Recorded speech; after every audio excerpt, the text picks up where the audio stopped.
Katika silabasi ya elimu nchini Tanzania, wanafunzi wanapofika form 2 ni lazima wasome vita ya Majimaji, kwa maana kwamba Majimaji wao katika somo la historia, na vita hiyo iliweza kuongozwa na Kinjekitile Ngwale. Na katika video hii tunakwenda kuangaza historia ya Kinjekitile Ngwale, mtemi wa kabila la Wangindo aliyeanzisha vita ya Majimaji dhidi ya Wajerumani na kuwadanganya watu wake maji yaliyowapa wakipigwa risasi inabadilika inakuwa maji na hawatokufa, lakini mwisho wa siku watu hao walikufa kama kuku. Yote hayo utayafahamu ndani ya video hii, sababu ambayo ilifanya mtemi huyu Kinjekitile Ngwale aweze kuanzisha vita ya Majimaji, lakini pia utakwenda kufahamu kifo chake, jinsi ambavyo kilitokea, kwa sababu alikufa kikatili kweli kweli katika mikono ya Wajerumani. Tuongozane sote mwanzo mpaka mwisho wa makala hii. Mimi jina langu naitwa Mbwile Musa. Cha kufanya tu, mtazamaji wa Best TV, usisahau kubonyeza alama ya kusubscribe ili uwe mtu wa kwanza kuweza kupata makala mbalimbali kutoka hapa Best TV. Kinjekitile Bokero Ngwale aliishi mwanzo wa karne ya 20 nchini Tanzania. Kwa kipindi hiko ilikuwa ikifahamika Tanganyika. Aliishi katika eneo ambalo kwa sasa linaitwa wilaya ya Kilwa mkoani Lindi nchini Tanzania. Kinjekitile alikuwa mtemi wa eneo hilo, lakini katika kipindi hicho Tanganyika ilikuwa inatawaliwa na Wajerumani, ama Tanzania ilikuwa iko chini ya Wajerumani, kwa maana kwamba walikuwa wametawaliwa.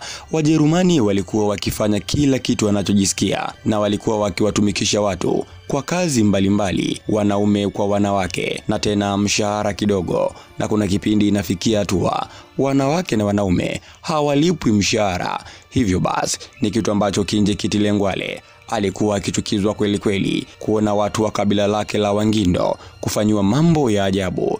Lakini Wajerumani walienda mbali zaidi. Baada ya kuanza kuwanyima watu mishahara, wakawaamuru na kwamba waachane na kulima mazao ya chakula, kwa maana kwamba mpunga, mahindi na vitu vingine, walime mazao ya biashara. Hapa nazungumzia pamba na vitu kama hivyo, ili watu waweze kukosa chakula, ili wao waweze kupata pesa. Hakika njaa kali iliweza kuwakamata watu wa jamii hiyo ya Wangindo kulingana na mazingira hayo, kwa sababu waliacha kabisa kuweza kulima mazao ya chakula na kuanza kulima mazao ya biashara. Mtazamaji, fikiria watu wanaweza kula pamba, ni kitu ambacho hakiwezekani. Waliweza kupitia maisha magumu kweli kweli kwa kipindi hiko. Inaonyesha ni jinsi gani Wajerumani walikuwa wana roho ngumu na roho mbaya kweli kweli. Kinjekitile alikuwa akichukizwa sana na tabia hiyo ya Wajerumani dhidi ya watu wake. Kitu ambacho kiliweza kumkera zaidi Kinjekitile Ngwale ni pale ambapo Wajerumani walipoweza kumkamata mtu ana makosa ya aina yoyote ile, walikuwa wakiitisha la mgambo, kwa maana kwamba watu wanakusanyika katika eneo moja, na kisha mtu yule ambaye ameweza kufanya kosa anavuliwa nguo zake zote, anabaki uchi wa mnyama, na kisha anaweza kuadhibiwa kwa kutandikwa viboko mbele ya familia yake na watoto wake pamoja na raia wote ambao wameweza kuhudhuria katika la mgambo hilo. Hakika watu walikuwa wakidhalilishwa mbele ya familia zao, mke pamoja na watoto, baba mkwe pamoja na mama mkwe. Ilikuwa mambo yakienda kama hivyo, kitu ambacho kilimfanya Kinjekitile Ngwale apate uchungu kweli kweli dhidi ya watu wake, lakini hakuwa na la kufanya mtemi huyo. Mnamo mwaka wa 1904 Kinjekitile alitoweka kusikojulikana, na baada ya siku kadhaa aliweza kurejea. Baada ya Kinjekitile kuweza kurejea, alianza kuunganisha koo mbalimbali, kwa maana kwamba makabila mbalimbali, kabila la Wangindo na makabila mengine. Akaanza kuambia kwamba sehemu ambayo alikuwa aliweza kuongozwa na roho, hivyo ameweza kupata suruhu ya kuweza kupambana na Wajerumani, kwa kuweza kuambiwa kwamba maji ndiyo dawa ya kuweza kupambana na Wajerumani wenye silaha za moto. Akawagawia kila mtu maji. Hivyo basi watu wengi wakaanza kumwamini kwamba Kinjekitile kweli aliweza kuondoka, na kitu ambacho amekuja nacho ni kitu cha tofauti, na pengine wataweza kuwashinda Wajerumani. Hivyo koo mbalimbali zikaweza kuungana na Kinjekitile Ngwale ili kuweza kuanzisha vita ya Majimaji. Na hapo Kinjekitile Ngwale ambaye alisema ya kwamba Roho alimuongoza ili aweze kuwapindua Wajerumani waondoke nchini Tanzania wao wajitawale. Alianzisha vita Majimaji rasmi kabisa mnamo mwaka wa 1905, ndipo vita ya Majimaji ilipoweza kuanza na ilikuja kuisha mnamo mwaka wa 1907. Hakika katika vita hiyo watu walikufa kweli kweli. Kipindi hicho Wajerumani wao walikuwa wakitumia silaha za moto, huku watu wa Tanganyika, kikosi cha Kinjekitile Ngwale, walikuwa wakitumia silaha za jadi, panga, mikuki pamoja na upinde, huku na maji ikiwa kama ni imani kubwa wataweza kusaidiwa. Lakini mwisho wa siku wakipigwa risasi, maji hayana msaada na wao, kwa sababu walipoteza maisha kweli kweli. Na kuna baadhi ya watu wakipigwa risasi wanasema maji, lakini hakuna kitu ambacho kiliweza kutokea.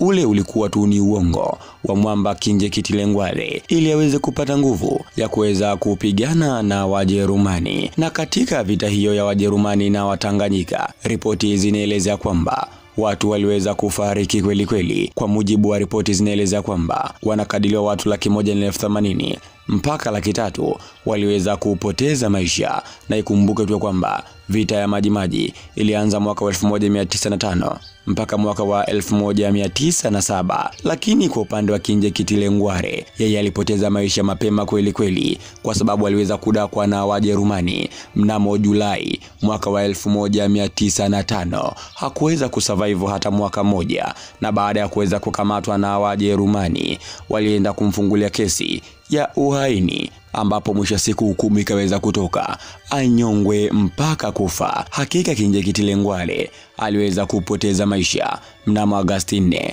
mwaka wa 1905. Aliweza kunyongwa mpaka kufa. Kinjekitile Ngwale, mtemi ambaye alikataa manyanyaso kutoka kwa wakoloni, lakini mambo yakawa tofauti kwa upande wake, kwa sababu aliambulia kifo, lakini alikufa yeye mnamo mwaka wa 1905 baada ya vita hiyo Majimaji kupamba moto. Na vita hiyo ilikuja kumalizika mnamo mwaka wa 1907, kwa maana kwamba vita ilidumu ndani ya miaka miwili na watu wengi waliweza kupoteza maisha. Huyo ndio mwamba, mtemi wa Ngido, Kinjekitile Ngwale, ambaye aliweza kuwadanganya watu kwamba maji ni suluhisho la matatizo yote na kuweza kupambana na Wajerumani ili kuweza kuondoa ukoloni nchini Tanzania. Kwa kipindi hiko ilikuwa kifahamika kwa jina la Tanganyika. Hakika huyo ndio mwamba kutoka pale mkoani Lindi.